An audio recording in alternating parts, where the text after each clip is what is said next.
The world didn't collapse all at once.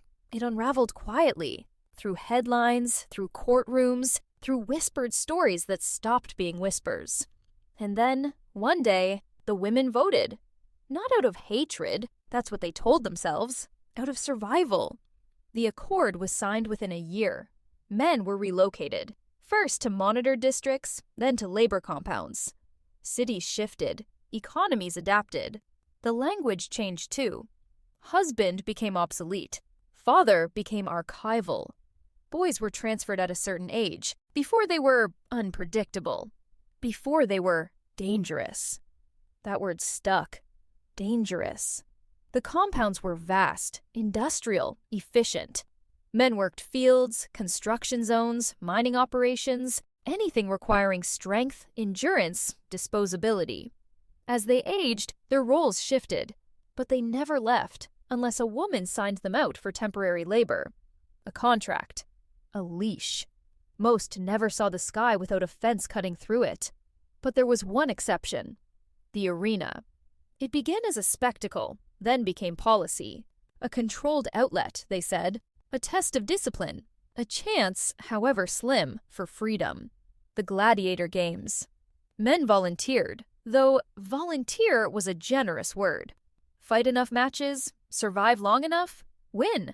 And if you won, truly won, you earned release. On one condition. Exile. Off-world transport. A one-way departure to colonies no one really talked about. Freedom, but far away. Far from women. Far from Earth. Most never made it past the second round. But Elias did. He wasn't the biggest, not the strongest, but he was observant, patient. He learned quickly that brute force got men killed. He watched how they moved, how they hesitated, how fear made them predictable. He survived 12 matches, then 15, then 20. The final match lasted less than a minute. When it was over, the arena was silent. Elias stood alone, chest heaving, blood dripping from his fingertips. Not all of it his. For the first time in decades, a man had won. The announcement came hours later.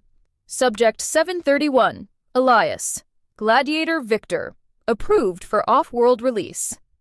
The crowd, an audience of women watching through glass and screens, reacted in a wave of something complicated. Relief, curiosity, maybe even awe. He was cleaned, processed, given clothing that wasn't gray, escorted to the launch terminal. For the first time in his life, there were no fences.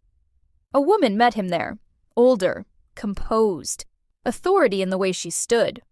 "You understand the terms," she said. He nodded. "I leave. I don't come back." "Correct."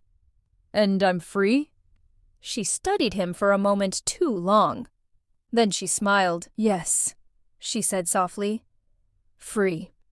The door behind him opened, bright lights spilling through, the distant hum of the transport ship waiting. Elias took one step forward. There was a sharp sound. He didn't feel pain right away, just surprise. When he looked down, there was red blooming across his chest. The woman lowered the weapon, her expression unchanged. "Subject deemed too dangerous for release," she said calmly, speaking not to him, but into the system recording them. Protocol upheld. Elias collapsed onto the polished floor, the light of freedom still spilling just inches from his outstretched hand. Behind him, the door closed. The record would show no survivors. And the world would remain safe.